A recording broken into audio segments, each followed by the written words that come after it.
प्रतिवर्ष भली चलित वर्ष महाप्रभुंक पवित्र बाहुड़ा यात्रा अवसर में श्रीक्षेत्र समेत राज्यर समस्त अंचल होई उठिथिला उत्सव मुखरित। एही परिप्रेक्षी रे सालेपुर श्री जगन्नाथ मंदिर परिचालना कमिटी, चंद्रदेईपुर ग्रामवासी और सालेपुर जनसाधारण मानक मिलित सहयोग में सालेपुर ठारे महाप्रभुंक पवित्र बाहुड़ा यात्रा भक्तिमय तथा आनंद उल्लास मध्य समापित होईची।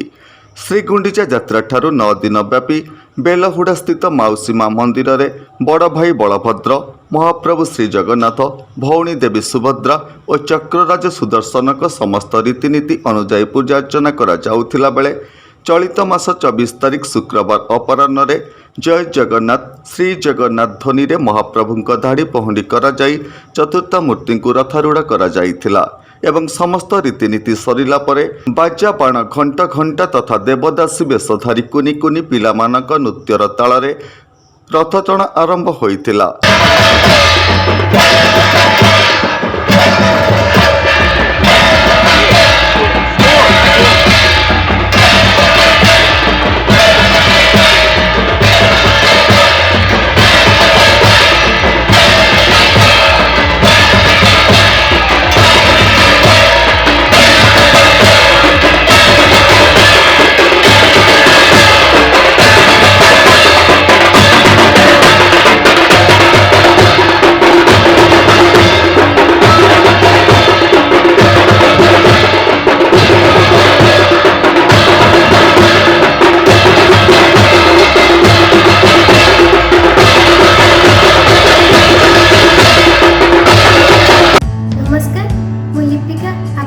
स्वागत करुच्ची नुआ रूपरे होली टीवी ओडिया।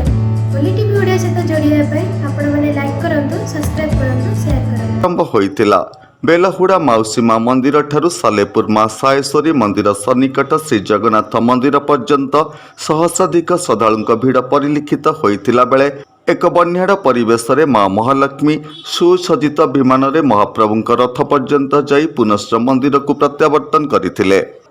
शांति श्रृंखला को दृष्टि रखी सालेपुर पुलिस पक्षर व्यापक बंदोबस्त ग्रहण करा जाइथिला बेले अग्निशम विभाग समेत विभिन्न विभागर अधिकारी और कर्मचारी माने उपस्थित थिले। विशेषकर सालेपुर स्वयं शासित महाविद्यालय एनसीसी और स्काउट कैडेट माने शांति श्रृंखला बजाय रखिबारे समस्त सहयोग करथिले।